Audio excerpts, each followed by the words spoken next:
অনেকে আছি বাবা মাকে অসম্মান, খারাপ ভাষায় কথা বলি, খাবার দিই না, ঘরে থাকতে দিই না, বিভিন্ন জায়গায় দিয়ে আসি, চলে যাও।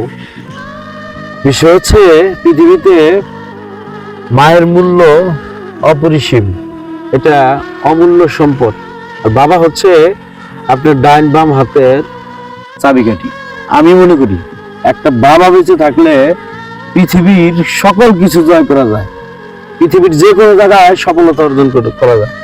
আর সেটার নাম হচ্ছে বাবা। যার নাই ভাই সে আসলে বুঝে পড়ে, যারা আছে সে আসলে আর বুঝবো না, ও বুঝবারও মরার 1 বছর পরে। কাজেই বাবা যারা আছে, মা যারা আছে, মনে করবেন এটা আলহামদুলিল্লাহ বেঁচে আছে। তাদের সাথে ভালো ব্যবহার করুন, তাদেরকে সম্মান করুন, তাদের সাথে দোয়া নেন। ইনশাল্লাহ কোনো একদিন মহান আল্লাহ তাআলা আপনাকে সম্মানিত করবে, এটাই বাস্তব।